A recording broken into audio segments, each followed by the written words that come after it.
بسم الله الرحمن الرحيم إنا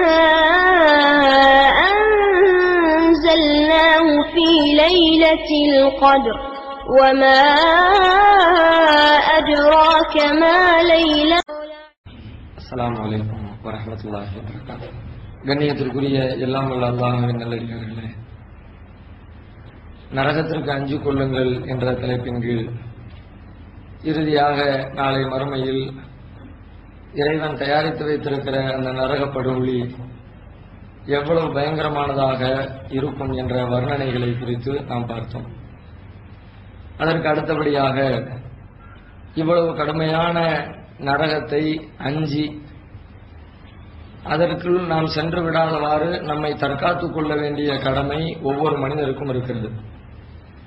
திருமறை குர்ஆனில் அல்லாஹ் ரப்பல் ஆலமீன் சொல்கிறான், யா அய்யுஹல்லதீன ஆமனூ கூ அன்ஃபுஸக்கும் வ அஹ்லீக்கும் நாரா. இறை நம்பிக்கையாளர்களே, உங்களையும் உங்கள் குடும்பத்தாரையும் நரக நெருப்பிலிருந்து நீங்கள் பாதுகாத்துக் கொள்ளுங்கள். நரக நெருப்பு எவ்வளவு கடுமையானது என்பதை தெரிந்து கொண்ட நாம் அதிலிருந்து தவிர்ந்து கொள்வதற்குரிய வழிமுறைகள் என்ன, என்னென்ன காரியங்களை செய்தால் அதிலிருந்து விடுதலை பெறலாம், என்னென்ன காரியங்களை செய்யாமல் தவிர்த்து கொண்டால் அதிலிருந்து பாதுகாப்பை பெறலாம் என்ற விஷயங்களை அல்லாஹ்வும் அவனது தூதர் நபிகள் நாயகம் ஸல்லல்லாஹு அலைஹி வஸல்லம் அவர்களும் நமக்கு சொல்லித் தந்திருக்கிறார்கள். அவைகளை பற்றி நாம் தெரிந்து கொள்ள வேண்டும். அந்த அடிப்படையில் நரகத்திற்கு மனிதர்களை கொண்டு சேர்க்கிற காரியங்கள் என்று நாம் எடுத்துக்கொள்வதாக இருந்தால் ஏராளமான செய்திகள் சொல்லப்பட்டிருக்கிறது. அதில் இன்றைய சமூகத்திற்கு அதிகமாக தேவைப்படுகிற ஒரு செய்தி என்னவென்றால், பாலியல் ரீதியாக மனிதனை ஒழுக்க சீரழிவிலே தள்ளுகிற காரியங்கள். மனிதர்களை அல்லாஹ் ரப்பல் ஆலமீன் ஜோடி ஜோடியாக படைத்திருக்கிறான். இந்த ஜோடிகளுக்கு இடையிலே ஒரு விதமான ஈர்ப்பை இறைவன் ஏற்படுத்தி இருக்கிறான். ஆண் பெண் என்ற ஜோடிகளுக்கு இடையிலே ஒரு ஈர்ப்பை ஏற்படுத்தி இருக்கிறான். ஏனென்றால் இந்த ஈர்ப்பு தான் மனித குலத்தை தக்க வைக்கிறது, மனித குலத்தை வாழ வைக்கிறது, மனித குலத்தை உற்பத்தி செய்கிறது. அதிகமாக இனப்பெருக்கம் செய்யப்படுவதனுடைய பின்னணியில் இந்த ஆண் பெண் இருவருக்கு இடையிலே இருக்கிற ஈர்ப்பு தான் மையமான முக்கியமான ஒன்றாக இருக்கிறது. இந்த உலகம் தலைப்பதற்காக இறைவன் செய்து வைத்திருக்கிற ஒரு அருமையான ஏற்பாடு. இந்த ஈர்ப்பை ஏற்படுத்திய இறைவன் இந்த ஈர்ப்பை நீங்கள் அந்த தேவையை நீங்கள் பூர்த்தி செய்து கொள்கிற பொழுது முறையாக திருமணத்தின் வழியாக மட்டுமே பூர்த்தி செய்து கொள்ள வேண்டும். முறை தவறிய வழிகளில் உங்களின் இன்பத்தை ஈர்ப்பை நீங்கள் பூர்த்தி செய்து கொள்ளக்கூடாது என்று நமக்கு எச்சரிக்கிறார். திருமறை குர்ஆனிலே அல்லாஹ் ரப்பல் ஆலமீன் இறை நம்பிக்கையாளர்களுடைய பண்புகளையும் அவர்கள் வெற்றி பெறுவதற்கான காரணங்களையும் சொல்லிக்கொண்டே வருகிறார். கத் அஃப்லஹல் முஃமினூன், இறை நம்பிக்கையாளர்கள் வெற்றி பெற்று விட்டார்கள். அல்லதீன ஹும் ஃபீ ஸலாத்திஹிம் காஷிஊன், ஏனெனில் அவர்கள் பயத்தோடு தொழுகிறார்கள். வல்லதீன ஹும் அனில் லகுவி மோரிலூன், வீணான காரியங்களை விட்டு விலகி இருக்கிறார்கள். வல்லதீன ஹும் லி ஸகாத்தி ஃபாயிலூன், அவர்கள் ஸகாத்தை வழங்குகிறார்கள். வல்லதீன ஹும் லி ஃபுரூஜிஹிம் ஹாஃபிலூன், அவர்கள் தங்களின் கற்புகளை பேணிக் கொள்கிறார்கள். இல்லா அலா அஸ்வாஜிஹிம் அவ் மா மலக்கத் ஐமானுஹும், அவர்களுடைய அடிமைகளிடமும் அவர்களின் மனைவியர்களிடமும் தவிர மற்ற எந்த விதத்திலும் அவர்கள் தங்களின் கற்புகளை பாதுகாப்பாக பேணி வைத்துக் கொள்கிறார்கள். ஃபமனிபு தகா வரா தாலிக்க, இதற்கு பிறகு யார் வரம்பு மீறுகிறார்களோ, வேறு வழியை தேடுகிறார்களோ, ஃபவுலாய்க ஹுமுல் ஆதூன், அவர்கள் தான் வரம்பு மீறியவர்கள் என்று இறைவன் சொல்லுகிறார். அப்ப இந்த வசனத்தில இறை நம்பிக்கையாளர்கள் வெற்றி பெற்று விட்டார்கள் என்ற பட்டியலில் குறிப்பிடத்தகுந்த இடத்திலே ஒரு செய்தியை சொல்லுகிறான். வல்லதீன ஹும் லி ஃபுரூஜிஹிம் ஹாஃபிலூன், மூமின்கள் தங்கள் கற்புகளை பேணிக் கொள்கிறவர்களாக இருப்பார்கள் என்று சொல்லப்படுகிறது. அண்ணலம் பெருமகனார் நபிகள் நாயகம் ஸல்லல்லாஹு அலைஹி வஸல்லம் அவர்களுக்கு கனவின் வழியாக அறிவிக்கப்பட்ட ஒரு வஹி செய்தியினை நமக்கு சொல்லுகிறார்கள். கனவிலே அவர்களுக்கு எடுத்து காட்டப்பட்ட ஒரு செய்தி. அதுல என்ன நபிகள் நாயகம் பார்க்கிறார்கள், 2 பேர் நபி அவர்களை அழைத்து சென்று பல்வேறு தண்டனைகள் பல்வேறு காரியங்களை அவர்களுக்கு எடுத்து காட்டப்படுகிறது. அதுல ஒரு இடத்திற்கு செல்லுகிறார்கள். ஒரு அடுப்பை போன்று தெரிகிறது, அடுப்பு மாதிரியான ஒரு இடத்திற்கு ரசூலுல்லாஹ் அழைத்து செல்லப்படுகிறார்கள். அங்க வந்த உடனே அந்த அடுப்பு மாதிரி இருக்கிற அந்த பாத்திரத்துக்குள்ள எட்டி பார்க்கிறாங்க. ரசூலுல்லாஹ் சொல்கிறார்கள், ஃபத்தலானா ஃபீஹி, நாங்கள் அதற்குள்ள எட்டி பார்த்தோம், உள்ள என்ன இருக்குது, யார் இருக்கிறா என்று நாங்கள் எட்டி பார்த்தோம். எட்டி பார்த்தால் ஃபைதன் ஃபீஹி ரிஜாலுன் வ நிசாஉன் வ உராத்துன், அதற்குள்ளே நிர்வாணமான நிலையில் ஆண்களும் பெண்களும் இருந்தார்கள். அப்ப ரசூலுல்லாஹ் அதை பார்த்துட்டு கேட்கிறாங்க, யார் இவங்க? அது வெறுமனே நிர்வாணமா மட்டும் கிடக்கல, அவங்களுக்கு கீழே நெருப்பு வைக்கப்படுகிறது, அந்த நெருப்பு மூட்டப்படுகிறது. மூட்டப்பட்டு அவருடைய வேகம் அதிகரிக்கிற பொழுது உள்ளுக்குள்ளே இருக்கிறவர்கள் கூச்சலிட்டு கொந்தளிக்கிறார்கள். அதற்கு பிறகு அந்த நெருப்பு அணைக்கப்படுகிறது, அந்த கூச்சல் குறைகிறது, மீண்டும் நெருப்பு மூட்டப்படுகிறது, மீண்டும் கூச்சல் அதிகரிக்கிறது. இப்படியாக அவர்கள் வேதனை செய்யப்படுகிறார்கள். ஒட்டு துணி இல்லாமல் அந்த பொதுவான நரகத்தில் போடப்படுகிற மனிதர்களை பற்றி சொல்லும் பொழுது அவர்களுக்கு ஆடை அணிவித்து போடப்படுகிறது. டிரெஸ் போட்டு டிரெஸ்ஸுக்கு அப்படி ஒன்று செய்யப்பட்டுச்சு. இங்க டிரெஸ் கலட்டிட்டு நிர்வாணிகளாக அவர்களுடைய வெற்று உடம்பிலேயே வேதனை செய்யப்படுகிறது. அப்ப யார் என்று நபிகள் நாயகம் கேட்கிறார்கள். ஃபைன்னஹும் மஸ்துனாத்து வஸ்ஸவானி, இவர்கள் தான் விபச்சாரம் செய்த ஆண்களும் விபச்சாரம் செய்த பெண்களும், முறை தவறிய வழிகளில் தங்களின் பாலியல் இன்பத்தை தீர்த்து கொண்டவர்கள் என்று நபிகளாருக்கு பதில் சொல்லப்படுகிறது. அப்ப மறுமையில நரகத்துல இந்த மாதிரி முறை தவறிய உறவில் ஈடுபட்டவர்களுக்கு இப்படிப்பட்ட ஒரு கொடுமையான தண்டனை வழங்கப்படும் என்று சொன்னால் நாம அப்படிப்பட்ட தண்டனைகளுக்கு உரியவர்களாக ஆகிவிடக் கூடாது என்ற அச்சம் நம்முடைய உள்ளத்திலே வர வேண்டும் என்பதற்காகத்தான் நபிகள் நாயகம் இந்த செய்தியினை நமக்கு எடுத்து சொல்கிறார்கள். அது மாத்திரமில்லை, இது எந்த அளவிற்கு இஸ்லாத்திலே ரொம்ப முக்கியத்துவம் கொடுத்து கற்பு நெறிக்கு இஸ்லாம் அதிக முக்கியத்துவம் வழங்குகிறது என்றால், நபிகள் நாயகம் ஸல்லல்லாஹு அலைஹி வஸல்லம் அவர்கள் வாழுகிற காலத்தில் மக்கள் இஸ்லாத்தை நோக்கி வந்தால் அவர்களுக்கு இஸ்லாத்துடைய சில கடமைகளை எடுத்து சொல்லி என்னென்ன விஷயங்களை எல்லாம் ஒரு மனிதன் கடைபிடிக்க வேண்டும், அப்பதான் ஒரு நல்ல ஒரு முஸ்லிமாக கருதப்படுவார் என்பதற்காக அதுக்குரிய போதனைகளை எல்லாம் நபிகள் நாயகம் எடுத்து சொல்வார்கள். சொல்லி இதையெல்லாம் என்னுடைய வாழ்க்கையில நான் கடைபிடிப்பேன் என்று என்னிடத்தில் உறுதிமொழி தாருங்கள், பையத்து செய்யுங்கள் என்று ரசூல் ஸல்லல்லாஹு அலைஹி வஸல்லம் சொல்வார்கள். அப்ப அந்த விஷயங்களை விளக்கி சொல்லிட்டு சஹாபாக்கள் அது மாதிரி செய்வாங்க. என்னெல்லாம் சொல்லுவாங்க? சஹாபாக்கள் அறிவிக்கிறார்கள், நபி அவர்கள் எங்களுக்கு சொன்னார்கள், அல்லாஹ் துஷ்ரிகு பில்லாஹி ஷைஆ, நீங்கள் அல்லாஹ்விற்கு யாரையும் இணை கற்பிக்க கூடாது, வலா தஸ்ரிகு, நீங்கள் திருடக்கூடாது, வலா தஸினு, விபச்சாரம் செய்யக்கூடாது, வலா தக்துலு அவுலாதக்கும், உங்கள் குழந்தைகளை கொல்லக்கூடாது, வலா தஅது பிபுஹ்தானின் தஃப்தரூனஹு பைன ஐதீக்கும் வஅர்ஜுலிக்கும், நீங்களாக இட்டுக்கட்டி கொண்டு அவதூறு பரப்பக்கூடாது, வலா தஅஸு ஃபீ மாரூஃபின், நன்மையான விஷயங்களில் எனக்கு மாறு செய்யக்கூடாது, ஃபமன் வஃபா மின்கும் ஃபஅஜ்ருஹு அலல்லாஹ், யார் இதையெல்லாம் வாழ்க்கையில் கடைபிடிக்கிறாரோ அவருடைய கூலி அல்லாஹ்விடத்திலே இருக்கிறது. வமன் அஸாப மின் ذلك ஷைஅன், யாரேனும் உலகத்தில் இந்த வேலைகளில் ஒன்றில் ஈடுபட்டு விட்டார், இந்த சொன்ன விஷயங்களை மீறி விட்டார், கொடுத்த உடன்படிக்கையை வாக்குறுதியை மீறிவிட்டார் என்று சொன்னால் அவர் துன்யா, அதற்காக உலகத்திலே தண்டிக்கப்பட்டு விட்டார். உதாரணமாக விபச்சாரம் செய்து இந்த விபச்சாரத்திற்குரிய தண்டனை உலகத்திலே அவருக்கு வழங்கப்பட்டு விட்டால் ஃபஹுவ கஃபாரத்துன் லஹு, அதுவே அவருக்கு பரிகாரமாக அமைந்துவிடும். மறுமையில் அல்லாஹ் அவர் தண்டிக்க மாட்டான். ஒருவேளை அவர் உலகத்திலே செய்து அந்த மாதிரி காரியங்களில் ஈடுபட்டு அதுக்கு அல்லாஹ் அதை மறைத்து விட்டான், வெளியில யாருக்கும் தெரியவில்லை என்று சொன்னால் ஃபஹுவ இலல்லாஹ், அதை பற்றி அல்லாஹ் தான் முடிவு செய்வான். அவன் நாடினால் அதை மன்னிப்பான், நாடினால் அவரை தண்டிப்பான் என்று ரசூல் ஸல்லல்லாஹு அலைஹி வஸல்லம் இந்த விஷயங்களை எல்லாம் எடுத்து சொல்கிறார்கள்.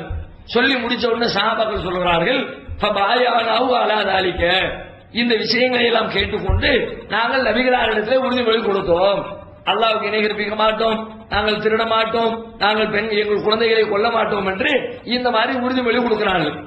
இதுல நாம கவனிக்க வேண்டிய செய்தி என்ன? ரசூல் ஸல்லல்லாஹு அலைஹி வஸல்லம் இஸ்லாத்திற்கு வருகிற மக்களுக்கு ஒட்டுமொத்த இஸ்லாத்தின் எல்லா செய்திகளையும் சொல்லிக் கொடுக்கல. அது ஒரே நேரத்தில் சொல்லிக் கொடுக்கிறது சாத்தியமும் இல்லை. ஒரு அரை மணி நேரத்துக்குள்ள இறைவன் சொல்லுகிற எல்லா விஷயங்களையும் கற்றுக் கொடுத்து விட வேண்டும் என்று நினைத்தால் அது முடியவும் செய்யாது. அவர் ரசூலுல்லாஹ் என்ன பண்றாங்க? இஸ்லாத்துல ரொம்ப முக்கியமான விஷயம் என்ன, அதை மட்டும் பொறுக்கி எடுத்து தேர்ந்தெடுத்த செய்திகளை சொல்லிக் கொடுத்து இதை நீங்கள் என்னிடத்துல உறுதிமொழியாக கொடுங்கள் என்று கேட்கிறார்கள். இப்ப தேர்ந்தெடுக்கப்பட்ட செய்திகள்ல ஒன்றுதான் வலா தஸினு, நீங்கள் விபச்சாரம் செய்யக்கூடாது, பாலியல் ரீதியாக எந்த ஒரு கட்டத்திலையும் எல்லை மீறிவிடக் கூடாது என்பது இஸ்லாத்திலே பொறுக்கி எடுக்கப்பட்ட ஒரு சில செய்திகளை குறிப்பிட்டு சொல்வதாக இருந்தால் அதிலே ஒரு செய்தியாக இந்த செய்தி வந்து அமைகிறது என்பதை புரிந்து கொள்ள வேண்டும். எந்த அளவிற்கு இஸ்லாம் இந்த ஒழுக்க விழுமியங்கள் மீது அக்கறை காட்டுகிறது, நாகரிகமான ஒழுக்க பண்பாடுகளை வலியுறுத்துகிறது என்பதனை இந்த விஷயத்திலிருந்து நம்ம தெரிந்து கொள்ள முடிகிறது. அது மட்டுமில்லை, நபிகள் நாயகம் ஒரு செய்தி சொல்லுகிறார்கள், ரொம்ப ரொம்ப முக்கியத்துவம் வாய்ந்த ஒரு செய்தி சொல்லுகிறார்கள். லா யஸ்னி ஜானி ஹீன யஸ்னி வஹுவ முஃமினுன்.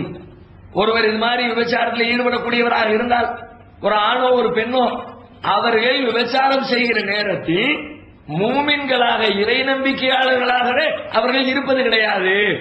அந்த நேரத்தில் ஒரு மூமினே கிடையாது. அப்ப நாம மூமின்கள் என்கிறோம், முஸ்லீம்கள் என்கிறோம், அதே நிலையில் மரணிக்க வேண்டும் என்று விரும்புகிறோம். அதைத்தான் இறைவனும் வலியுறுத்துகிறான். ஆனால் இந்த மாதிரி வேலையில் ஒருவர் ஈடுபடுகிற நேரத்தில் அவர் இறை நம்பிக்கையாளர்களாகவே இருப்பதில்லை. ஒருவேளை நினைத்து பாருங்கள், அல்லாஹ் அந்த நேரத்தில் மூத்த வச்சிருந்தோம்னா அவருடைய மறுமை வாழ்க்கை நிலை என்ன? எத்தனையோ தவறுகளை மனிதன் செய்வான். ஆனால் இறைவனுக்கு இணை நிரூபிக்காத வகையில் வாழ்க்கை அமைத்துக் கொண்டால் ஒரு நாள் இல்லாவிட்டாலும் ஒரு நாள் அவர் சொர்க்கத்துக்கு செல்வார் என்றெல்லாம் சொல்லுகிறோமே. அவருடைய உள்ளத்துல கடுகளவுக்கு ஈமான் இருந்துச்சு, அவருடைய உள்ளத்துல ஒரு தீனார் அளவுக்கு ஈமான் இருந்துச்சு, அதனால அல்லாஹ் அவரை சொர்க்கத்துக்கு அனுப்பினான் என்றெல்லாம் ஹதீஸ்ல பார்க்கிறோம், அனுப்புவான் என்று பார்க்கிறோம். அப்ப ஈமான் இருக்கிற காரணத்தினால்தான் ஒரு நாள் இல்லாவிட்டாலும் ஒரு நாள் ஒரு மனிதர் சொர்க்கத்தை அடைந்து கொள்ள முடியும். ஆனால் இது மாதிரி தவறுகள் செய்யக்கூடியவர்களை பொறுத்தவரை தவறு செய்கின்ற நேரத்தில் அவர்களுக்கு ஈமான் இருப்பதில்லை, அவர்கள் மூமின்களாகவே இருப்பதில்லை. அந்த நேரத்தில் அல்லாஹ் காப்பாற்ற வேண்டும். ஒரு மனிதருக்கு அல்லாஹ் மரணத்தை விதித்து விட்டால் மூமினே இல்லைன்ற நிலையில மரணிப்பாங்க.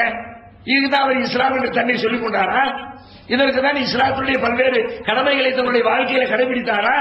யோசித்து பார்க்க வேண்டும். எத்தனை பேருடைய வாழ்க்கையில் இன்றைய காலகட்டத்தில் ரொம்ப ரொம்ப சர்வ சாதாரணமானதாக எந்த பகுதிகளுக்கு போனாலும் சரி, தமிழகத்தில் எந்த ஊருக்கு போய் பாருங்க, அங்க போன உடனே முதல்ல உங்களுக்கு சொல்லப்படுற செய்தி இதுவாகத்தான் இருக்கும்.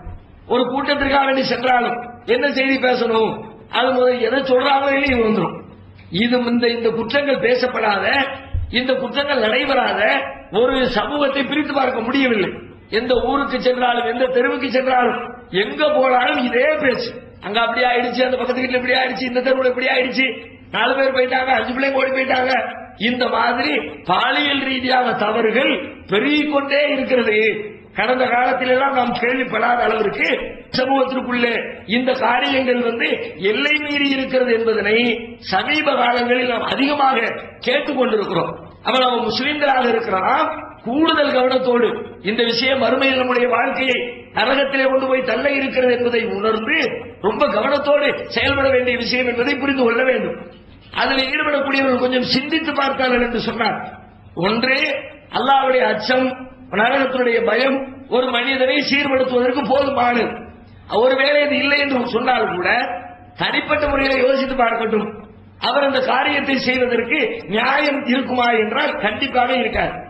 ஏன்னு கேட்டா எல்லா மனுஷனுமே அவன் மற்றவர்களிடத்தில் எப்படி நடந்து கொள்கிறானோ அது ஒரு விதத்தில் இருக்கும். ஆனால் தன்னிடத்தில் மற்றவர்கள் எப்படி நடக்க வேண்டும் என்று விரும்புவான். தன்னிடத்தில் மற்ற எல்லாரும் நல்லபடியாக நடக்கணும், நமக்கு எந்த கேடு வரக்கூடாது, நம்ம சொந்த பந்தங்களுக்கு அசிங்கம் வரக்கூடாது, தன்னுடைய சுய மரியாதைக்கு இழுப்பு ஏற்படக்கூடாது, இப்படி மனிதன் ஆசைப்படுகிறான்ல. யோசித்து பார்க்கட்டும். இவன் ஒரு பெண்ணிடத்துல அல்லது ஒரு பெண் இன்னொரு அந்நிய ஆணிடத்துல இந்த மாதிரி முறை தவறி திருமணம் இல்லாமல் உறவு கொள்கிறார்கள் வைத்துக் கொள்வோம். அவருக்கு இதே நிலையில் இவருடைய உறவினர்களிடத்தில் யாரேனும் எல்லை மீறினார், இவன் போய் இன்னொரு பெண்ணிடத்தில் எல்லை மீறுகிறான் வைத்துக் கொள்வோம். இதே மாதிரி இவருடைய சொந்தக்காரர்கள், இவருடைய சகோதரியோ, இவருடைய தாயோ, இவருடைய மனைவியோ, இவனுடைய சொந்த பந்தங்களோ இந்த மாதிரி கல்யாணம் முடிக்காம வேற மாதிரி ஈடுபட்டுட்டாங்க என்று அவனுக்கு சொல்லப்பட்ட தாங்கிக்க முடியுமா? இவன் மனைவி அப்படி போயிட்டா, வேற ஒருத்தரோடு உறவு வச்சுட்டா, இதெல்லாம் தாங்கிக்க முடியுமா? அப்ப நீ யாரிடத்திலோ போகிறாயே, அந்த பெண்ணு ஒருத்தனுக்கு மனைவியா இருப்பாள, ஒருத்தனுக்கு சகோதரியா இருப்பாள, ஒருத்தனுக்கு பிள்ளையா இருப்பாள, ஒருத்தனுக்கு தாயா இருப்பாள. நபிகள் நாயகம் அப்படியே சொல்றாங்க. ஒரு மனிதர் கேட்கிறார், அல்லாஹ்வுடைய தூதரே எனக்கு இந்த மாதிரி பாலியல் தப்பு செய்வதற்கு அனுமதி தாருங்கள் என்று ரசூலுல்லாஹ்விடத்தில் அனுமதியை கேட்க வந்திருக்கிறார். அப்ப ரசூலுல்லாஹ் அவர்கிட்ட தான் கேட்கிறாங்க, அப்ப நீ போய் செய்ய போறங்கிறிய, இதே மாதிரி இன்னொருத்தர் உன் தங்கை இடத்துல, உன் மனைவி இடத்துல, உன் தாய் இடத்துல, உன் சகோதரி இடத்துல இது மாதிரி வேலைகளில் ஈடுபட்டா நீ ஏற்றுக்கொள்வாயா? அது எப்படி ஏற்றுக்குவேன்? அப்ப உனக்கு உள்ளதான அடுத்தவனுக்கும் இதை யோசித்து பார்த்தால் ஒருவருடைய உள்ளத்தில் இந்த தப்பான எண்ணம் ஒளியுமா ஒளியாதா? இந்த எண்ணத்தை அகற்ற நினைக்கிறவர்கள் தங்களை அந்த இடத்தில் நிறுத்தி பார்க்கட்டும். நிறுத்தி பார்த்தா கண்டிப்பாக ஒரு நேரம் இல்லாவிட்டால் ஒரு நேரம் ஒரு சிறுதுளி அச்சமாவது வரும், ஒரு கவலையாவது வரும். இது நல்ல காரியம் இல்ல, எல்லா சமுதாயம் எல்லாமே நன்றாக இருக்கணும்னா நாம ஒழுக்கத்தோடு வாழ்ந்தால் மட்டும்தான் முடியும் என்று சொல்லி அவனுடைய வாழ்க்கையை சீர்படுத்துவதற்கு இது ஒரு முக்கியமான சிந்தனையாக அமையும்.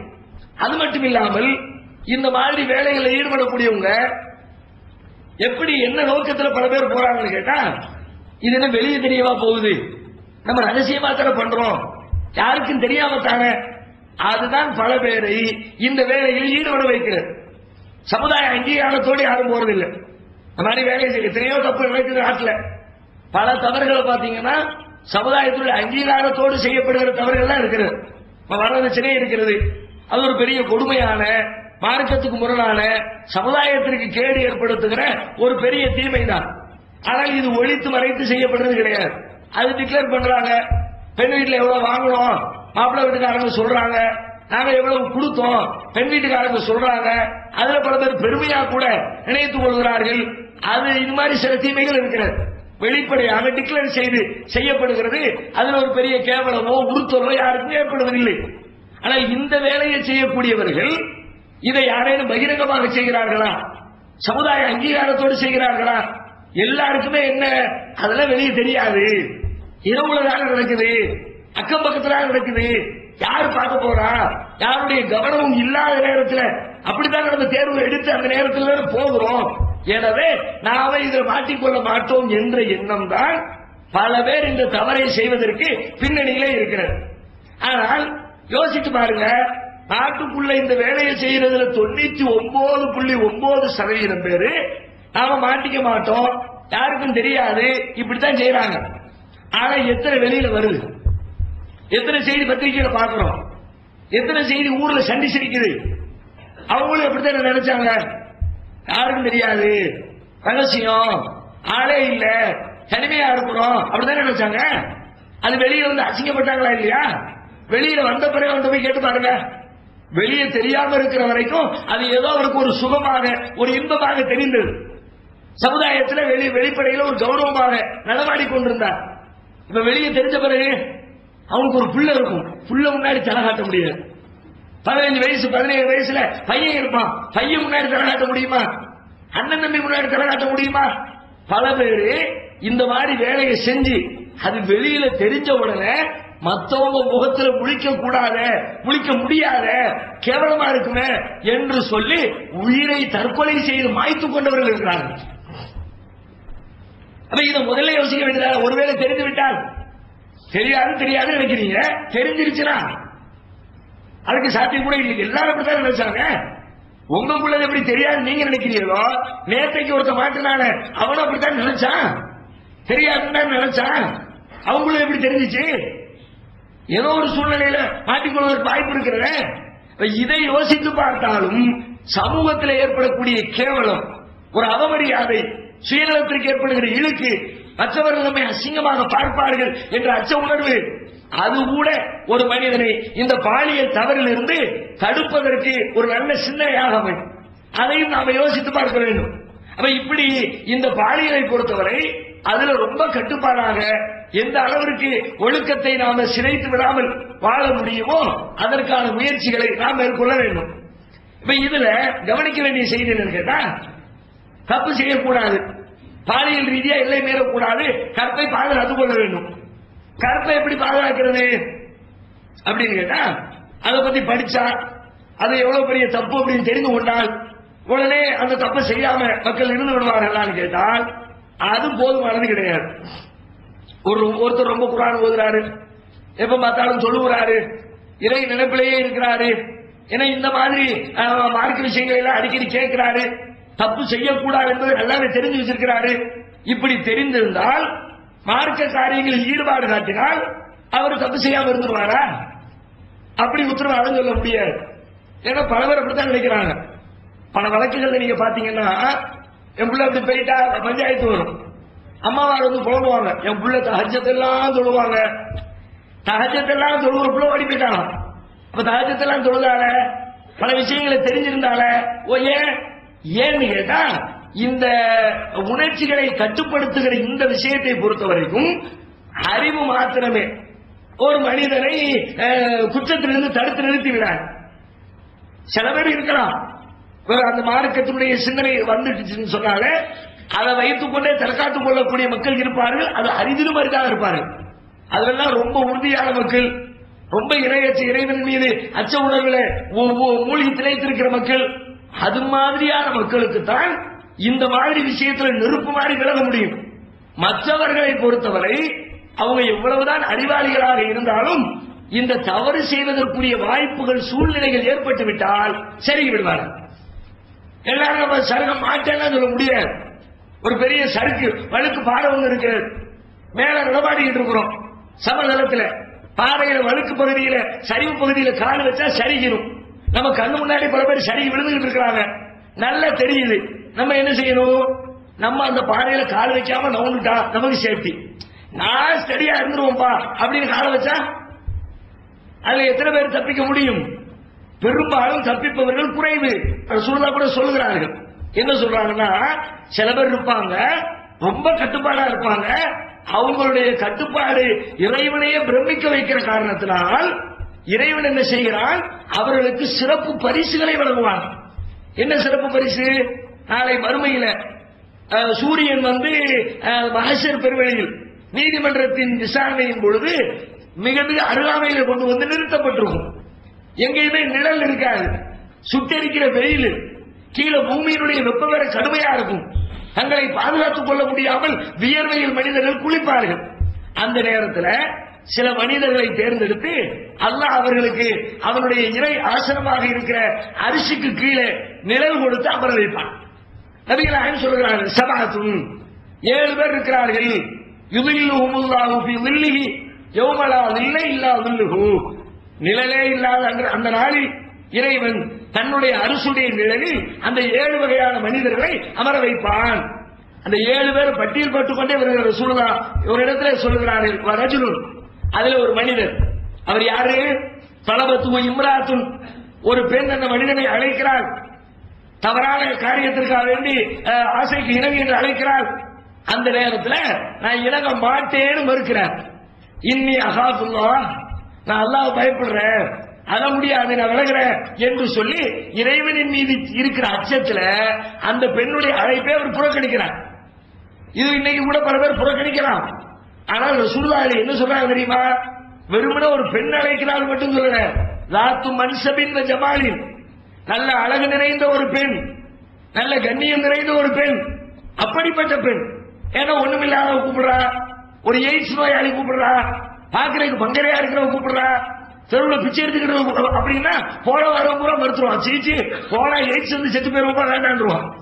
அந்த மாதிரியான அழைக்கலையா நபிகளார் சொல்கிறார்கள், தலபத்து இம்ராத்தும் லாத்தும் மன்சபின் ஜமாலி, அப்படி ஒரு அழகு, அப்படி ஒரு உயர்ந்த குலம், எந்த கெட்ட பேர் கிடையாது, அப்படிப்பட்ட ஒரு பெண் அழைத்தும் நான் மாட்டேன், அகாபுல்லாஹ், அல்லாஹ் பயப்படுறேன் என்று ஒருவர் மறுத்திருப்பாரே.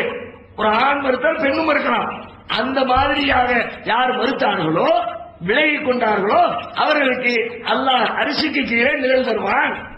அப்ப அரிசிக்கு கீழே நிழலை கொடுக்கிறாங்களா? இறைவன் என்ன பார்க்கிறான்? இவனுக்கு ஒரு பெரிய எக்ஸாம் வச்சிருக்கிறோம், பயங்கரமான ஒரு தேர்வு வச்சிருக்கிறோம், அந்த தேர்விலே இவன் வெற்றி பெற்றிருக்கிறான். பல பேர் தோல்வி அடைகிற தேர்வு, பல பேர் தேராத ஒரு தேர்வு. அப்ப மனிதர்கள் பெரும்பாலானவர்கள் எதிலே தோற்று போவார்களோ அந்த வேலையை இவன் ஜெயித்திருக்கிறான். எனவே இவனுக்கு அரிசிக்கு கீழே நிழலோடு. அந்த 7 பேர் பட்டியலில் இருக்கிற எல்லாருமே இப்படிதான் இருப்பாரு. அதுல உள்ள ஆட்களை கூட சிந்திச்சு பாருங்க, சாதாரண வேலைகளை செய்கிற மக்களா இருக்க மாட்டார்கள். உதாரணத்துக்கு நபிகள் சொல்லுகிறார்கள், ஒரு ரஜுலுன் கல்புஹு அல்லகும் பில் மசாஜித், அதுல ஒரு மனிதர் இருப்பார், அவருடைய உள்ளம் எப்பொழுது பார்த்தாலும் பள்ளிவாசலை நோக்கியே சம்பந்தப்பட்டிருக்கும். எப்ப பார்த்தாலும் பள்ளிக்கு போகணும், தொழுகணும், அடுத்த போய் உட்கார்ந்து குர்ஆன் ஓதணும், நேரம் கிடைக்கிற நேரத்துல எல்லாம் பள்ளிவாசலுக்கு போகணும்னே ஆசைப்படுவாரு. எத்தனை பேருக்கு அந்த ஆசை வருது? ஒரு மனுஷன் ஒரு இடத்துக்கு போகணும்னு ஆசைப்படுறாங்கன்னா அந்த மனுஷனை ஈர்க்கிற காரியங்கள் அங்க இருக்கணும். அந்த மாதிரி இடத்துக்கு தான் போகிறதுக்கு மனிதர்கள் விரும்புவார்கள். ஒரு சினிமா தியேட்டருக்கு போறதுக்கு மனுஷன் விரும்புறான். ஏன்? அங்க போனா பாட்டு கேட்கலாம், கூத்தடிக்கலாம், டான்ஸ் பார்க்கலாம், விரும்பின மாதிரி காட்சிகளை அவர்களுக்கு காட்டுவார்கள். அப்ப காதுக்கு இனிமை, கண்ணுக்கு இனிமை, உணர்ச்சிக்கு இனிமை, அதுவெல்லாம் மனிதனை ஈர்க்கும். பள்ளிவாசல்ல ஈர்க்கிறதுக்கு என்ன இருக்கிறது? இங்க வந்தா நல்ல காதுக்கு இனிமையான ரசனையான பாடல்கள் கேட்க முடியுமா? மியூசிக் அடிச்சு குத்துப்பாட்டு போடுவாங்களா? ஒண்ணும் கிடையாது, ஒண்ணும் கேட்க முடியாது. ஒரு பேச்சு சும்மா சாதாரணமா ஒரு சலசலன்னு வெளியில பேசுற அளவுக்கு கூட பள்ளிவாசலில் பேச மாட்டார்கள். ஒரு அமைதியாக இருக்கும். நாக்குக்கு இனிமை இல்லை, காதுக்கு இனிமை இல்லை. ஒரு பார்வைக்கு, கண்ணுக்கு குழுமையான காட்சி. மனிதன் எதை விரும்புவானோ, அவருடைய உள்ளம் எதை ஆசைப்படுமோ அப்படிப்பட்ட இச்சை இருக்கிற வேலைகளாவது பள்ளியில இருக்கிறதா? ஒண்ணுமே கிடையாது. இவர் பள்ளிவாசலுக்கு வர வேண்டும் என்று ஒரு மனிதன் விரும்புகிறான் என்றால் இறைவனின் மீது இருக்கிற பிரியத்தில் மட்டும்தான் பள்ளிக்கு வர வேண்டும் என்று ஒரு மனிதனுக்கு ஆசை வரும்.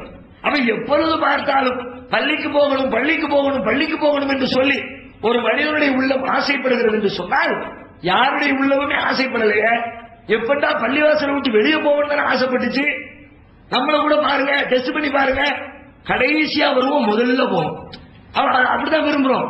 தொழுகைக்கே வந்தாலும் சரி, தொலை வருதுமே அப்படித்தான். தக்பீர் கட்டினாரா கடை வர வேண்டியது. அதுலயும் தக்பீர்ல இருந்து ருக்கு போற வரைக்கும் வெயிட் பண்ற ஆளா இருக்கலாம். இன்னும் எப்படி ஒரு 3 நிமிஷம் ஓதுவார்ல, நமக்கு அந்த ரக்காத்து கிடைச்சிரும்ல. அப்ப கடைசியாக வருவது, முதலிலே செல்லுவது, பள்ளியிலே அதிக நேரத்தை செலவிடுவதற்கு யாரும் தயாராக இல்லை. அப்ப மனிதர்களுக்கு எது விருப்பம் இல்லையோ அதை இவன் விரும்பி இருக்கிறான். உட்கார், நீ அரிசிக்கு கீழே, உனக்கு சிறப்பு கிடையாது, உட்காரு. தர்மம் செய்கிறான் ஒரு மனிதன். பொதுவாக தர்மத்தை பொறுத்த வரைக்கும் மக்கள்கிட்ட சொல்லிட்டு செய்வாங்க, அறிவிப்பு செஞ்சு செய்வாங்க, நம்ம தான் செஞ்சோம்னு சொல்லுவாங்க. அது அப்படி செய்து கொள்வதற்கு நிறைய பேர் இருப்பாங்க. அதிலும் தம்பட்டம் அடிக்கிறவர்கள் கேட்கவே தேவையில்லை. 1 லட்சம் ரூபாய் கொடுக்க வேண்டியது 2 லட்சம் ரூபாய்க்கு போஸ்ட் அடிக்க வேண்டியது. இறையில கொலை வல்லலே 1 லட்சம் ரூபாய் கொடுத்ததுக்கு நன்றி, கொடுத்தது 1, அதை விளம்பரப்படுத்துறதுக்கு 2. அப்படியெல்லாம் நிறைய செலவழிப்பார்கள், கொஞ்சம் கூட யோசிக்க மாட்டார்கள். ஆனால் கொடுத்த தர்மம் யாருக்குமே தெரியாமல் சம்பந்தப்பட்டவனை போய் சேருகிறது என்று சொன்னால் அப்படிப்பட்ட தர்மத்தை செய்ய நினைக்கிறவர்களே தேவை. யாருக்கும் தெரியக்கூடாது. என் மனைவிக்கு தெரியாது, என் பிள்ளைக்கு தெரியாது, எங்க அப்பாவுக்கு தெரியாது, எங்க அம்மாவுக்கு தெரியாது. எனக்கு வந்திருக்கிற வருமானத்துல யாருக்குமே தெரியாம நான் ஒருத்தருக்கு தர்மம் செய்யறேன் என்று செய்ய நினைக்கிறவர்களே தேவை. அப்படிப்பட்டவர்கள் ரொம்ப ரொம்ப கம்மி. அக்க பக்கத்தில் சொல்லி வைப்பார்கள், சொந்தக்காரங்கள்ட்ட சொல்லி வைப்பார்கள். அவன் நபிகளார் சொல்கிறார்கள், வழக்கரம் செய்கிற தர்மத்தை இடக்கரம் அறியாத வகையிலே ஒருவன் செய்தால் உட்காருமான அல்ல அரிசிக்கு கீழே.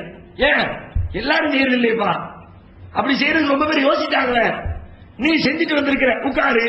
அப்ப இப்படி சிறப்பிற்குரிய பெரிய உள்ளத்து உறுதி படைத்த மனிதர்கள் செய்கின்ற வேலைகளில் ஒரு வேலை என்ன வேலை? பாலியல் ரீதியாக தவறு செய்வதற்கு ஒரு பெண்ணோ ஒரு ஆணோ உரிய நேரத்தில் அழைத்து அதற்குரிய வாய்ப்புகள் இருந்து அந்த நேரத்தில் நான் அதில் ஈடுபட மாட்டேன் என்று ஒருவர் மறுத்தால் அவர் மிகப்பெரிய உறுதியாளர். இந்த உறுதி எல்லாருக்கும் இருக்குமா? சாமானிய பணியில் அத்தனை பேருக்குமே நான் அப்படிப்பட்ட உறுதியாளர் என்று சொல்ல முடியுமா? முடியாது. அப்படியானால் என்ன செய்வது? நாம் நம்முடைய நிலையில நான் உறுதியாளனா இல்லையா அதை டெஸ்ட் பண்ண விரும்பல. ஏன்னா இது வாழ்வா சாவா பிரச்சனை. விஷத்தை குடிச்ச பிறகு உசுரோடு இருப்போமா செத்து போவோமா? விஷத்தை குடிச்சு டெஸ்ட் பண்ணுவோமா? டெஸ்ட் பண்றது வேற எங்கேயாவது கொடு, கத்திரிக்காய் கூட டெஸ்ட் பண்றேன், வெண்டைக்காய் கூட டெஸ்ட் பண்றேன், விஷத்தை கொடுத்து டெஸ்ட் பண்ண மாட்டோம். இப்ப நாம இதை டெஸ்ட் பண்ணக்கூடிய காரியம் இல்லை. அப்படியால் என்ன செய்வது? நபிகள் நாயகம் சொல்கிறார்கள், பாலியல் தவறுகளை செய்யாமல் இருப்பதற்கு அந்த சூழ்நிலைகளின் வாசல்களை இருக சாத்தி வையுங்கள்.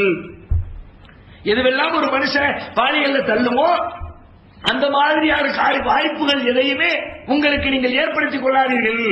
அந்த வாய்ப்பு உங்களை தவறு செய்வதற்கு தவறிலே கொண்டு போய் தள்ளி விட்டுவிடும். அப்ப நாம சூழ்நிலைகளை தான் கவனிக்கணும். முதல்ல வெறுமனா பயான் பண்ணனா போதான், பயானையும் பண்ணணும், அறிவுரையும் சொல்லணும், எச்சரிக்கையும் பண்ணணும்.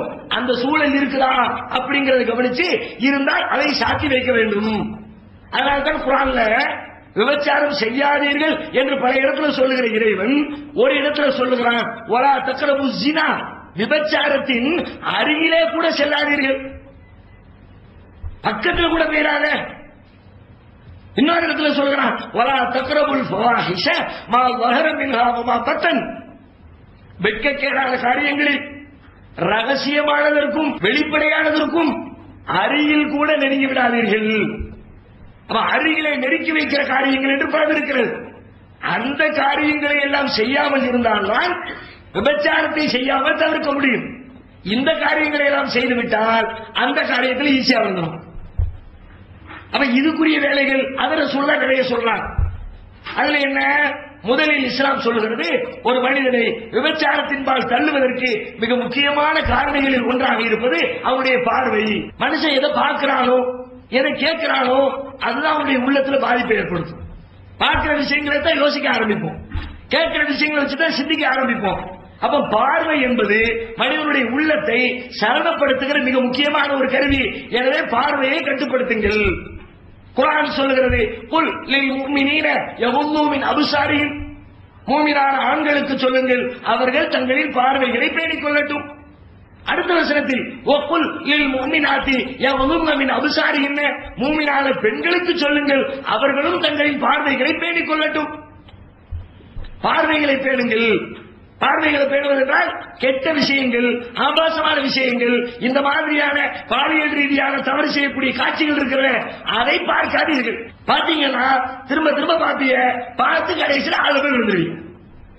பார்க்க இடையில் யாரெல்லாம் இதை பார்க்க ஆரம்பிக்கிறார்களோ, இந்த அருவருப்பான காட்சிகளில் ஈடுபாடு காட்டுகிறார்களோ, கண்டிப்பாக அவர்களுக்கு வாய்ப்பு கிடைத்தால், சூழ்நிலை அமைந்தால் அவர்கள் பெரிய தவறு செய்யக்கூடியவர்களாக இருப்பார்கள். பல பேர் நினைக்கலாம், நம்ம பார்க்கத்தானே செஞ்சோம். இப்ப வீடுகள் எல்லாம் டிவி பார்க்கிறார்கள். டிவி இல்லாத டிவி தேவைதான், அது ஒரு நல்ல அறிவியல் கருவி. பல நன்மைகள் கிடைக்கிறது, மார்க்கத்தை தெரிந்து கொள்ள வாய்ப்பு இருக்கிறது, அறிவியல் விஷயங்களை கற்றுத் தருவதற்கு எத்தனை வாய்ப்புகள் தொலைக்காட்சிகளில் இருக்கிறது. ஆனால் அப்படிப்பட்ட அறிவுபூர்வமாக பயன்படுத்த வேண்டிய ஒரு சாதனத்தை இன்றைக்கு நம்முடைய மக்கள் எந்த அடிப்படையில் பயன்படுத்துகிறார்கள்?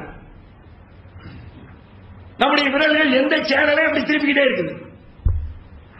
ஜியோகிராபி, பூமியை பற்றி, கடலை பற்றி, டிஸ்கவரி, மீன்களை பற்றி, பறவைகளை பற்றி, விலங்குகளை பற்றி காட்டப்படுகிற காட்சிகள் நம்முடைய வீட்டு தொலைக்காட்சிகளில் ஓடிக்கொண்டிருக்கிறதா?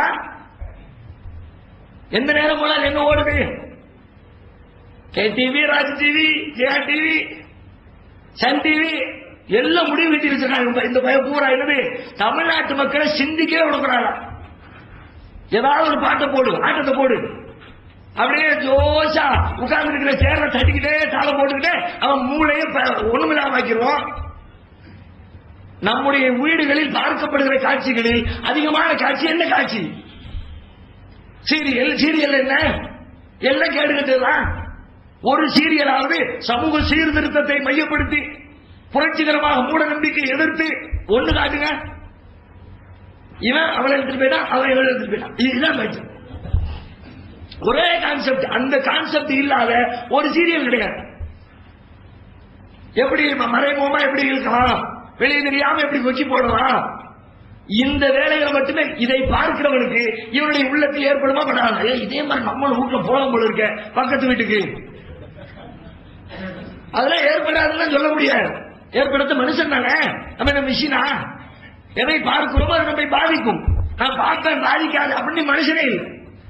மனுஷனா இல்லாதவர்களுக்கு தான் பார்க்கிற செய்திகள் பாதிப்பு ஏற்படுத்தாது. நீங்கள் பார்க்கிற செய்தி கண்டிப்பாக பாதிப்பு ஏற்படுத்தும். என்ன பார்க்கிறீர்களோ, இன்னும் சொல்வதாக இருந்தால் திருமறை குர்ஆன்ல மறுமையில் நடக்கிற ஒரு செய்தியை பற்றி அல்லாஹ் சொல்லும் பொழுது மனுஷன் புலம்புவான். எப்படி புலம்புவான்? யஅல்லு வாலிமு அலா யதைஹி, ஒரு அநியாயக்காரன் தன்னுடைய கைகளை எல்லாம் கடித்துக் கொண்டு சொல்வான், யா வைலதா லைத்தனி லம்மத்தகிது ஃபுலானன் கலீலா, இந்த மனிதரோடு ஒரு நட்பை நான் ஏற்படுத்தி இருக்க வேண்டுமே. யாரோடு? அல்லாஹ்வுடைய தூதரோடு, மார்க்கத்தோடு, குர்ஆனோடு, அதனோடு ஒரு நட்பை ஏற்படுத்தி இருக்கணுமே. என் நட்பு, என்னுடைய தொடர்பு இந்த அடிப்படையில் இருந்தா நான் வெளியில இருக்க மாட்டேன். ஆனா என் நட்பு வேற ரீதியில் அமைஞ்சிருச்சேன். நம்ம அத்தகது ஃபுலானன் கலீலா, இந்த மனிதரோடு நான் நட்பை ஏற்படுத்தி இருக்க கூடாதா? இவனை போய் ஏற்படுத்திக்கிட்டேன், அவன் என்ன வழி எடுத்துட்டானே, இன்னைக்கு நரகத்தில் கொண்டு தள்ளுறதுக்கு ஒரு வாய்ப்பை ஏற்படுத்திட்டானே. அப்ப நம்ம ஏற்படுத்தி வைத்திருக்கிறது தொலைக்காட்சிகளில் காணுகிற காட்சிகள் அனைத்துமே அல்லாஹ் ரசூலோடு நட்பை ஏற்படுத்துகிற காரியங்களா, ஷைத்தானோடு நட்பை ஏற்படுத்துகிற காரியங்களா? சிந்தித்து பாருங்கள். பெரும்பாலும் ஷைத்தானிய காட்சிகள். இதை பார்க்கிற மக்களுடைய உள்ளத்தில் தவறான சிந்தனைகள் வரும். வாய்ப்பு கிடைத்தால் பெரிய தவறுகளை விழுந்து விடுவார்கள். தொலைக்காட்சி மட்டும்தானா? இன்றைய நவீன சாதனங்கள் எத்தனையோ வந்திருக்கிறது. செல்போன் வந்திருக்கிறது, இன்டர்நெட் வந்திருக்கிறது. அதிலேயும் வளர் இளம் பருவத்திலே இருக்கிற குழந்தைகள் அதிகமாக கவனிக்கப்பட வேண்டிய, பாதுகாக்கப்பட வேண்டியவர்கள். எத்தனை குடும்பங்களில் அவர்களை பாதுகாக்கிறோம்? அவர்களையும் அருகிலே வைத்துக் கொண்டு ஆட்டத்தையும் பாட்டத்தையும் பார்த்துக் கொண்டிருக்கிறோம். வெட்க உணர்வு வேண்டாம். இஸ்லாத்தில் ரொம்ப வலியுறுத்தப்பட்ட செய்தியில ஒன்று வெட்கம். அல் ஹயாவு ஷுஅபத்தும் மினல் ஈமான். வெட்கம் என்பது இறை நம்பிக்கையின் ஒரு பகுதி. அல் ஹயாவு கைரும் குல்லுஹு. வெட்கம் என்பது அது முழுமையுமே நன்மை. ஆனால் இன்றைக்கு வெட்கம் இருக்கிறதா? வெட்கம் இருந்தால் நம்முடைய வீட்டில நமது பிள்ளைகள், நம்முடைய சகோதரர்கள் திருமணம் முடித்து கணவன் மனைவியாக இருக்கிறவர்கள் நடுவீட்டிலே நின்று கொண்டு 2 பேரும் கட்டிப்பிடித்து முத்தம் கொடுத்தால் ஒத்துக்கொள்வோமா? அதை அருவருப்புன்னு நினைக்கிறோம். எதை நேர்ல பாக்குறதுக்கு அவன் அபிஷியலா முறைப்படி ஊரை கூட்டி இவதான் என் மனைவின்னு கையெழுத்து போட்டு மகர கொடுத்து வீட்டுக்குள்ள கூட்டிட்டு வந்திருக்கிற அவனுக்கு உரிமையான மனைவியை கட்டிப்பிடிக்கிறான். அதை அருவருப்பு என்கிறீர்கள். ஆனா டிவியில நெட்ல யாரு கட்டிப்பிடிக்கிறா? அதையெல்லாம் பாக்குறீங்களா? அவ்வளவு முறைப்படியான உறவுகளா? முறைப்படியான உறவே சமூகத்தில் பகிரங்கமாக இந்த வேலையை செய்யக்கூடாது என்று சொன்னால் முறை தவறியவர்கள், சம்பந்தம் இல்லாதவர்கள் கட்டிப்பிடித்து உறவுகிறார்கள். நாமும் பார்க்கிறோம், நம்முடைய பிள்ளைகளையும் பக்கத்திலே வைத்து பார்க்கிறோம். பிறகு புள்ள வளர்ந்ததுக்கு பிறகு அவன் ஓடிட்டான், இவன் ஓடிட்டான், ஓடத்தான் செய்வான். அதுதானே காட்டுனீங்க. வயசு 4 வயசு 3 வயசுல இருந்து திரும்ப அதுதானே போட்டு விட்டீங்க. அவருடைய உள்ளத்தில் பாதிப்பு ஏற்படுத்தாதா? இன்னும் சொல்ல போனால் எந்த பேப்பர்ல வந்திருந்த ஒரு செய்தி, கர்நாடகாவில் பெண்கள் குழந்தைகள் மேம்பாட்டு அமைப்பின் சார்பில் பெண்களுடைய பாதுகாப்புக்காக வேண்டி ஒரு குழு அமைக்கப்பட்டது. 23 எம்எல்ஏக்களை கொண்டிருக்கிற ஒரு குழு. அந்த குழு ஆய்வு செய்து வெள்ளிக்கிழமை அவர்களின் பாதுகாப்புக்கான வழிமுறைகள் என்ன அப்படின்ற ரிப்போர்ட்டை கர்நாடக சட்டமன்றத்திலே சமர்ப்பித்திருக்கிறார்கள். அதில் சொல்லப்பட்டிருக்க செய்தி என்ன தெரியுமா? அதிகமான பாலியல் வல்லுறவுகளுக்கு, சீர்கேடுகளுக்கு, பெண் குழந்தைகள் கடத்தல்களுக்கு பின்னணியில இருப்பது செல்போன். இந்த செல்போனை பள்ளி கல்லூரிகளில் கண்டிப்பாக தடை செய்ய வேண்டும். இப்ப நம்முடைய குழந்தைகள் விஷயத்துல அவங்களுக்கு நம்ம எப்படிப்பட்ட ஒரு அவங்க குறிப்பிடுறாங்க. மற்றவர்கள் அதை எப்படி பயன்படுத்தணுமோ ஓரளவுக்கு பயன்படுத்துகிறார்கள். மற்றவர்கள் சில நேரங்களில் அதை வைத்து வழிதவறும் செய்கிறார்கள். ஆனால் வளர் இளம் பருவத்தில் இருக்கிற கல்லூரி, மேல்நிலை பள்ளிக்கூடம் என்ற வயதில் பருவத்தில் இருக்கிறவர்கள் இந்த செல்போனால் பெரிய தொல்லைகளை தான் அனுபவிக்கிறார்கள். நாங்கள் கர்நாடகம் முழுவதும் சுற்றி இந்த 6 மாத காலத்திலே பாதிக்கப்பட்டவர்களின் பட்டியலை எல்லாம் விசாரணை செய்து பாதிக்கப்பட்டவர்கள், பாதிப்பை ஏற்படுத்தியவர்கள் அத்தனை பேருடைய கள ஆய்வை முடித்துவிட்டு இந்த தகவலை அறிக்கையாக தந்திருக்கிறோம் என்று வெள்ளிக்கிழமை கர்நாடகத்தில் அறிக்கை வைக்கப்பட்டிருக்கிறது. அவன் அதை உட்கார்ந்து பார்க்கிறான். ஏன் பார்வைதான் நெட்ட போட்டு, அதுவும் வச்சிருக்கிற போன் எல்லாம் என்ன போனு? நம்ம பிள்ளைங்களுக்கு வாங்கி கொடுத்திருக்கிற போன் என்ன போனு? 110 போன் வந்தா அதோட முடிஞ்சிச்சா? ஸ்மார்ட் போன் தான், ஐபோன் தான், கேலக்சி தான், S5 என்னலாமோ. எதுக்குப்பா போனுக்கு தானே? கேட்டா பள்ளிக்கூடத்துக்கு காலேஜுக்கு போற பிள்ளைக்கு ஆத்திர அவசரத்துக்கு போன் பண்றதுக்கு வேண்டாமா? என்ன ஆத்திர அவசரத்துக்கு என்ன அவசரம்? அதிகபட்சமா என்னங்க மனுஷன் பல வீட்டில இருந்து கல்லூரிக்கு போன பிள்ளைகிட்ட அவசரமா சொல்றதுக்கு என்ன செய்தி இருக்கு? அதிகபட்ச அவசரங்கிறது மௌத்து தானே. மரணத்தை தவிர அதிகபட்ச அவசரம் ஒண்ணு இருக்குதா? கல்யாணம் அவசரமா நடக்குமா?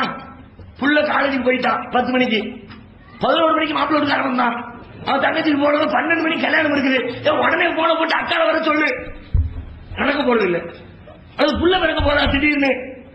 புள்ள பிறக்க போது 10 மாசத்துக்கு முந்தைய தான் சொல்லிடுவானே. 10வது மாசத்துல புள்ள பிறக்க போகுதுன்னு. எதுதான் அவசரம்? பிறப்பு அவசரம் இல்ல, திருமணம் அவசரம் இல்ல, வாழ்க்கையில் வேற ஒன்னும் அவசரம் இல்லை. அதிகபட்சம் மௌத்து. மௌத்துங்கிறது டெய்லி 4 நாளைக்கு ஒரு நடக்க. வீட்டுல ஒவ்வொரு வீட்டுல எத்தனை பேர் செத்துக்கிட்டே இருக்கான். ஐயோ திடீர் இந்த மாசம் ஒண்ணு, போன மாசம் ஒண்ணு, அடிக்கடி கூப்பிட வேண்டியது இருக்கு. பிள்ளைக்கு போன கொடுன்றதுக்கு வாங்கி கொடுத்து ஒரு தடவை சொல்லி இருப்போமா? என்ன தொடர்பு கொண்டிருப்போம்? இல்ல. ஆனா பிள்ளைங்க பேசிக்கொண்டே இருக்கிறாங்க. அவங்க அதில் குறிப்பிடுறாங்க அறிக்கையில. பல தவறுகள் எப்படி நடக்கிறது என்றால் வெறும் மிஸ்டு காலா நடக்கிறது. ராங் கால் வருது, இவங்க ரிட்டர்ன் கால் பண்றாங்க, முடிஞ்சு போச்சு. அவங்களுடைய வாழ்க்கை அதோடு சமாதி. எப்படி எல்லாம் இழுக்க வேண்டுமோ அப்படி இழுத்து விடுகிறார்கள்.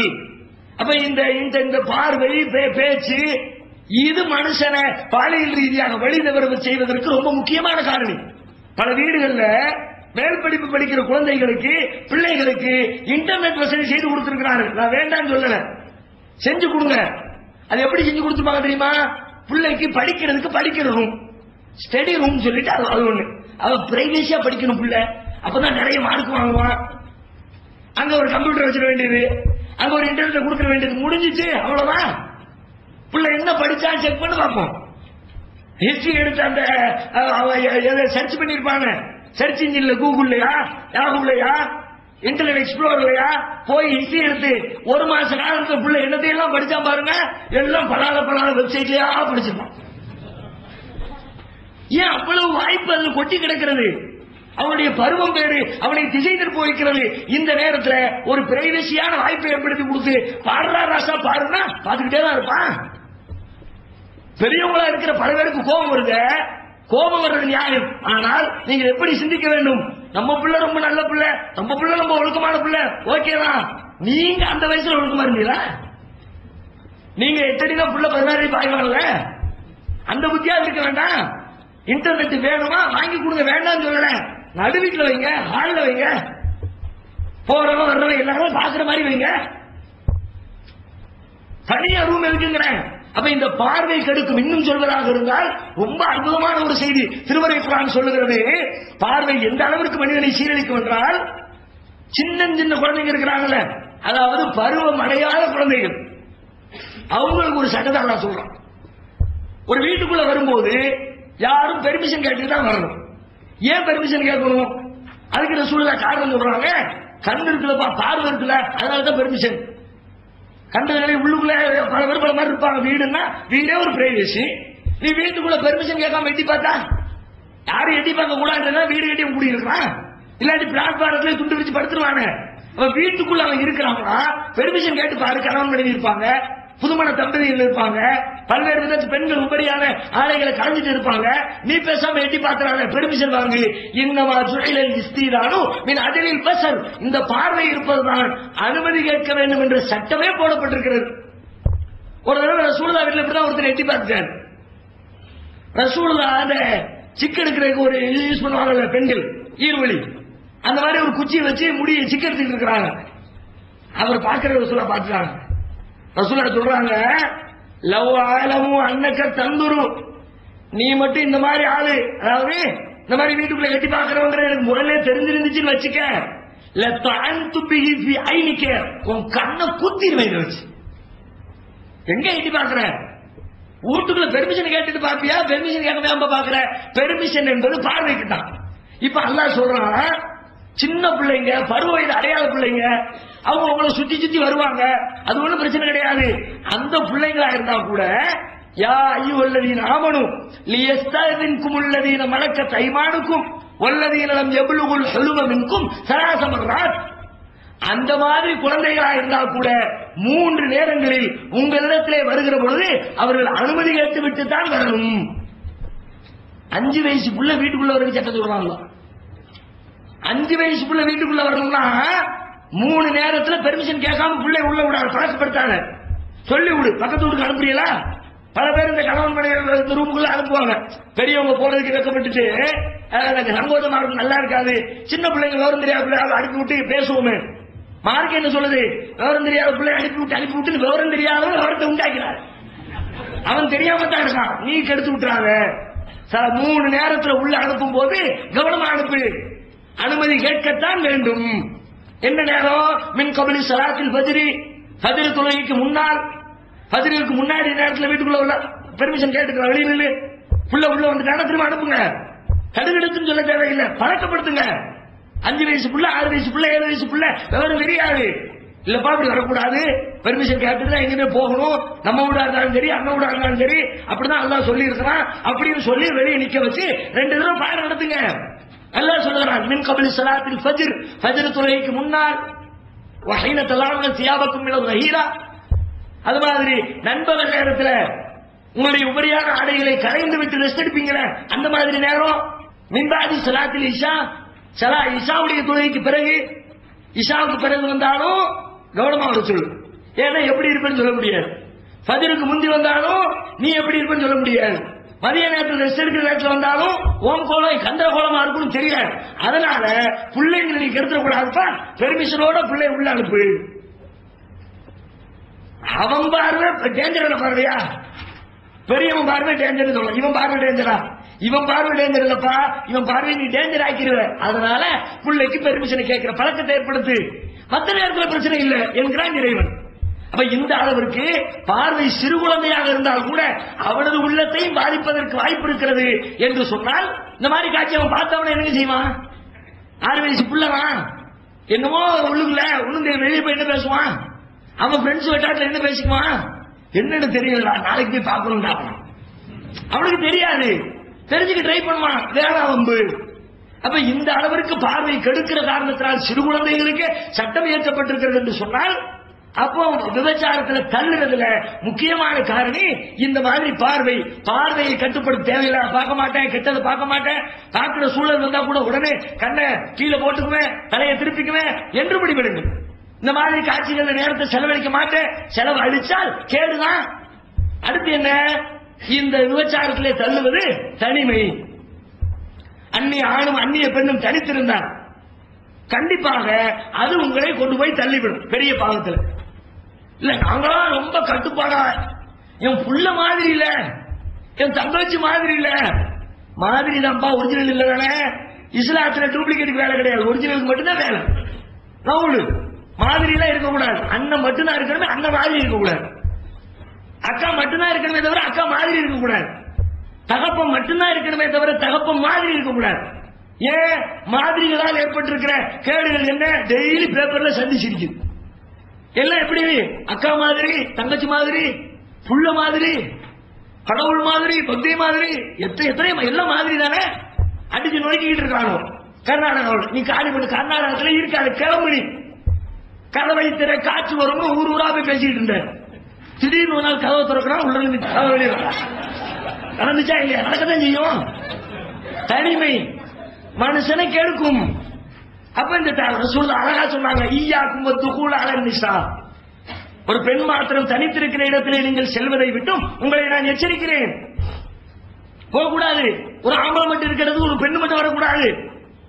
சொந்த பந்தங்கள் அது பெரும்பாலும் எங்க நடக்கும்னா, சொந்தக்காரங்கள், பக்கத்து வீட்டுக்காரங்க, இந்த மாதிரி இடத்துலதான் தனிமையா இருக்கிறதுக்கு வாய்ப்பு அதிகம் இருக்கிறது. பக்கத்துல தெரிஞ்சவங்க உட்காந்து பேசிட்டு இருக்காங்க, பொம்பளையோட பேசட்டும், ஆம்பளை இருக்க நீ போய் பொம்பளை கிட்ட போய் பேசிட்டு இருக்கேன். பக்கத்து வீட்டுக்காரனா போய் அவர் வீட்டுக்காரர் வேலைக்கு போனது பிறகு இவர் போய் உட்காந்து ஹெல்ப் பண்ணிக்கிட்டு இருப்பார். கத்திரிக்காய் எடுத்து தரவா, வெண்டைக்காய் எடுத்து தரவா. அவர் இருக்கும்போது அவன் வீட்டுக்காரர் இருப்பாங்க, அப்ப வந்து வெண்டைக்காய் வெட்டி கொடு, வெட்டுவான், விரலையும் சேர்த்து வெட்டுவான் அவன்.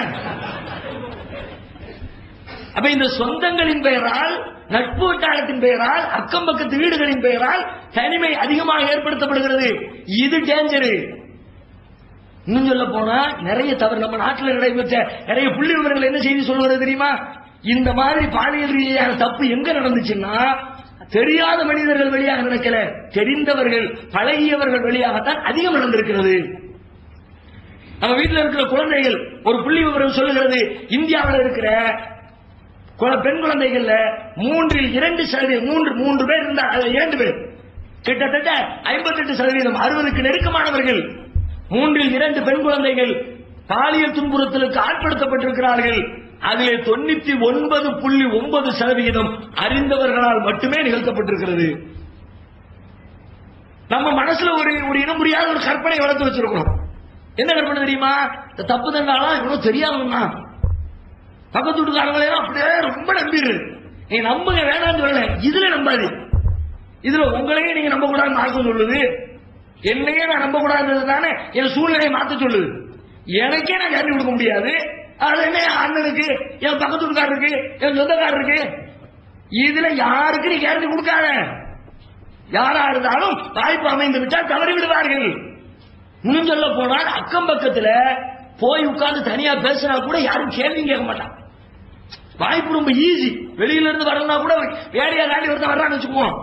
சிட்டிகள்ல வேணா அப்படி இல்லாம இருக்கும், கிராமங்கள்ல எல்லாம் வேற ஏரியாக்கார வேற ஊருக்காரன் வரட்டுமே, ஊருக்குள்ள ஒருத்தன் புதுசா போனா போதும் 10 பேர் கேட்கப்பான். டிக்கெட் இந்த டிக்கெட் ஒருத்தங்கப்பா, அந்த டிக்கெட் ஒருத்தங்கப்பா, முக்குள்ள உட்காந்துருங்கப்பா, அங்கிட்டு கூட்டம் போட்டு வெட்டிக்கதை பேசிக்கிட்டு இருக்காப்பா, யாரு எந்த பக்கம் என்ன ஆள் புதுசா இருக்கு, யாரை பார்க்கணும்? இவன் தெருவுக்குள்ள இங்க போய் அங்க திரும்புறதுக்குள்ள 10 பேருக்கு பதில் சொல்லணும். ஏன் அந்நியன்? இதே அதே தெருவுக்காரன் போனா யாரும் கேட்பாங்களா? பக்கத்து வீட்டுக்கு பாரு, பக்கத்து வீட்டுக்கு போனாருன்னா யாரும் கேட்பாங்களா? அப்ப இது தவறு செய்வதற்கு வாசல் அதிகம் திறந்திருக்கிற இடம், அக்கம் பக்கத்து வீடுகள். அந்த இடத்துல ரசூலுல்லாஹ் சொன்னாங்க. ஒருத்தர் ரசூலுல்லாஹ் கேட்கிறார், ஐயோ தம்பி ஆலம் என்றெல்லாம் அல்லாஹ்விடத்துல பெரிய பாவம் எது? அப்ப ரசூலுல்லாஹ் சொன்னாங்க, அன்தஜஅல லில்லாஹி நித்தன் வஹுவ கலகக, அவன் தான் உன்னை படைத்திருக்க அவனுக்கே நீ இணை கற்பிப்பது பெரிய பாவம். சும்மா இவன் பிறகு என்ன? இரண்டாவது சொல்றாங்க, அன் தக்துல வலதக தகாபு அன் யுத்இம மஅக, உன்னோடு உன் உணவிலே பங்கு போட்டுக் கொள்ளும் என்று பயந்து உன் குழந்தையை நீ கொல்வது பெரிய பாவம். பிறகு என்ன? மூணாவது சொல்றாங்க, அன் துசானிய ஹலீலத்த ஜாரிக்க, உன் அண்டை வீட்டுக்காரனின் மனைவியோடு நீ விபச்சாரம் செய்வது அது பெரிய பாவம். இணை கற்பிக்கிற பெரிய பாவம், பிள்ளைய கொள்றது பெரிய பாவம், பக்கத்து வீட்டுக்காரன் பஞ்சாதியோடு தப்பான வேலைகளை செய்யறது பெரிய பாவம். விபச்சாரமே பெரிய பாவம் தான். ஆனா பக்கத்து வீட்டுக்காரங்க மென்ஷன் பண்றாங்க. பக்கத்துல ரொம்ப டேஞ்சர், கவனிச்சுக்க. பக்கத்துல வாய்ப்பு இருக்குது, பக்கத்து வீட்டுக்காரன் ரொம்ப நம்புறான், அதுல வழியில வர்றதுக்கான சோர்ஸ் ஜாஸ்தியா இருக்கிறது என்பதுதானே அதனுடைய பின்னணியாக இருக்கிறது. அப்ப இந்த மாதிரி சூழ்நிலைகளை தனிமையில் இருக்கிற வாய்ப்புகள் அனைத்தையும் தவிர்த்துக் கொள்ள வேண்டும். அக்கம் பக்கத்தில் இருந்தாலும் இந்த விஷயத்துல யாரையும் நம்ப தேவையில்லை. நண்பர்களாக இருந்தாலும் கூட்டி கொண்டு வந்து வீட்டுக்குள்ள குமாரம் போட வேண்டிய அவசியம் இல்லை. அதிலே ஒரு எச்சரிக்கை இருந்தால் பெரும்பாவத்திலிருந்து நம்மை தற்காத்துக் கொள்ளலாம். அடுத்து பெண்களுக்கு சொல்லுகிற அறிவுரை, நீங்க பேசும்போது சாதாரணமா பேசிடுவீங்க, ஆனா ஆம்பளைட்டு பேசும்போது கவனமா கராரா பேசி முடிச்சிருங்க. குழஞ்சி வளைஞ்சி நெளிஞ்சி வேண்டாமா? ஏன் சொல்லிட்டு சொல்றான், அல்லது கல்வி மறந்தும், யாருடைய உள்ளத்திலே நோய் இருக்கிறதோ அவன் சபலப்பட்டு விடுவான். எல்லாரும் திடகாத்திரமான உள்ளத்துக்காக அவன் வந்து பேசுவான் நினைக்காத, சபலப்பட்டு விடுவான்னு வருவான். என்னமே அப்படின்னா ஒரு மாதிரி இழுக்கால, நாளைக்கு லேசா பேச்ச கொடுத்து பார்ப்போம் அப்படின்னு நினைச்சிருவான். இழுத்துறாங்க, ஆளு இல்லைங்க போயிட்டு வாங்க. எவ்வளவு கராராக சொல்ல முடியுமோ அவ்வளவு பேசு. அப்ப பெண்களுடைய பேச்சு அது மற்றவரை விபச்சாரத்திலே தள்ள வைக்கும். அதுல கேர்ஃபுல்லா இரு, அந்த வாசலை திறந்துடாத. அதே போல பெண்களுடைய ஆடை நபிகளார் சொல்கிறார்கள், அதுவும் விபச்சாரத்திலே தள்ள வைக்கிற ஒரு பெரும் பாதை. நபிகளார் சொன்னார்கள், சின்பானி மின் அகலினார், 2 பிரிவினர் நரகத்திற்குரியவர்கள். லம் அரகுமா, அந்த 2 பேரையும் நான் இன்னும் பார்க்கலப்பா, ரசூலுல்லாஹ் காலத்துல பார்க்கல. ரசூலுல்லாஹ் சொல்றாங்க, லம் அரகுமா, அவங்க 2 பேரையும் நான் பார்க்கல. யார் அவங்க? கௌமும் மஅஹும், அவர்கள் ஒரு கூட்டத்தாரவங்க. யாருன்னு கேட்டா, அவர்களின் கைகளிலே சாட்டைகள் இருக்கும். கஅத்னாபில் பக்கரி, மாட்டின் வாள்களை போல சாட்டைகளை வைத்திருப்பார்கள். எதிரிபூன பிஹன்னாஸ், அதை கொண்டு மனிதரை அடித்துக் கொண்டிருப்பார்கள். இந்த மாதிரி அவனும் நரகத்துக்குரியவன். அடுத்து சொல்கிறார்கள் நிசாவுன், அடுத்து பெண்கள். அந்த பெண்கள் யார்? காசியாத்துன் ஆரியாத்துன் முமீலாத்துன் மாயிலாத்துன், அவர்கள் ஆடை இணைந்திருப்பார்கள், நிர்வாணிகளாக இருப்பார்கள். ரசூலுல்லாஹ் காலத்துல கேட்டவங்களுக்கு கண்டிப்பா இது எந்த அளவுக்கு புரிஞ்சிருக்கும்னே தெரியும். ட்ரெஸ் போட்டாச்சுன்னா தான் நிர்வாணத்தை மறைச்சாச்சு. ட்ரெஸ் போடுவான் நிர்வாணமா இருப்பாங்கன்னா எப்படி கேள்வி வந்திருக்கும்ல. ஆனா இன்னைக்கு அப்படி அழகா கண்ணுக்கு முன்னாடி தெரியுது. காசியாத்து ட்ரெஸ் போட்டிருக்கிறாங்க, ஆரியாத்து நிர்வாணமா இருக்கிறாங்க. ட்ரெஸ் கேட்ட போய் இருக்க, ஆமா தொட்டு பார்த்து டெஸ்ட் கொடுத்தா கண்டுபிடிச்சிடலாம். ட்ரெஸ் இருக்கு உடம்புல. அதுல இப்பமா மல்டி பர்பஸ், அது ட்ரெஸ் மாதிரி ட்ரெஸ்ஸாவும் இருக்கும். கொசு கடிக்கிற ஏரியாவில் போய் படுத்தா கொசு கடியில இருந்து பாதுகாப்பாகவும் இருக்கும். எல்லாம் கொசு வளையத்தான போட்டு நிலையுதுவ, துணியாது கொசு வளைய தச்சு கூட அதான் ஒரு துணி ஆக்கி, அதுக்கு தான் பெரிய காசுங்க. சும்மா சாதாரண இது மாதிரி துணி எல்லாம் கொடுத்தா கம்மி ரேட்டு, அவங்களுக்கு போடுற கொசு வளையில தச்சு கொடுத்தா அது ரேட்டு கூட 2000 3000. இப்ப நபிகளார் சொன்னார்கள், ஆடை அணிந்து நிர்வாணிகளாக இது கெடுக்காதா? அரையுடைய ஆடையோடு உள்ள இருக்கிற விஷயங்களை காட்டுகிற விதத்துல அப்படி கண்ணாடி மாதிரி தெரியக்கூடிய காரியங்களை நீங்கள் ஈடுபட்டால் அது தவறையின்பால் மனிதர்களை தள்ளும், செஞ்சிடாதீங்க சொல்லிட்டு அடுத்து சொல்றாங்க, ரூசு உன்ன, அவர்களின் தலைகள் என்பது அவங்க தலை, அந்த பொம்மைகளுடைய தலை எப்படி இருக்கும் கேட்டா, அவங்க காஷ்மீரத்தில் முகத்தில் மாயிலா, ஒட்டகங்களின் திமிழ்களை போல மாதிரி மேல எடுத்து வசதி வச்சு கட்டி பயங்கரமா கொண்டு போட்டு அப்படி இருப்பாங்க. தலுக்கு நட போட்டு நடையே டிஃபரெண்டா இருக்கும். லா எதுகுலூனல் ஜன்னா, அவர்கள் சொர்க்கத்திற்குள் நுழைய மாட்டார்கள். பலா எஜிதுன ரீஹா, அதனுடைய வாடையை கூட அனுபவிக்க மாட்டார்கள். ஆனால் சொர்க்கத்தின் வாடையோ நெடுந்தூரம் வீசும். எவ்வளவோ தூரத்துக்கு வீசுற சொர்க்கத்தின் வாடை அனுபவிக்க முடியாது, இந்த பெண்கள் அனுபவிக்க முடியாது. அப்ப பெண்களுடைய ஆடை இந்த மாதிரி அவங்களை வெளியில வர செய்கிறது. இதுல இருந்து என்ன விளங்குது? பாலியல் தவறு பெரும் குற்றம், மனிதனை நரகத்தில் கொண்டு போய் தள்ளும். அதிலிருந்து நம்மை நாம் பாதுகாக்கணும், பாதுகாத்துக் கொள்ள வேண்டும் என்று சொன்னால் வெறுமனே அறிவு போதாது, நம்முடைய சூழ்நிலைகளை சரிபடுத்த வேண்டும், பார்வையை சீர் செய்ய வேண்டும், கேட்கிற விஷயங்கள் நல்லதாக அமைய வேண்டும், பெண்களுடைய பேச்சு, பெண்களுடைய நடவடிக்கை, பெண்களுடைய ஆடை அனைத்தும் சீர் செய்யப்பட வேண்டும். இவ்வாறு சூழ்நிலைகளை சீர் செய்து கொண்டால் விபச்சாரம் எனும் பெரும்பாவத்திலிருந்து நம்மை நாம் தற்காத்துக் கொள்ள முடியும். அல்லாஹ் ரப்பல் ஆலமீன் அப்படி நம்மை பாதுகாத்துக் கொள்கிற நன்மக்களாக ஆக்கி அருள் புரிவானாக. வாஹிரு தஅவானா அல்ஹம்துலில்லாஹி ரப்பில் ஆலமீன். அஸ்ஸலாமு அலைக்கும்.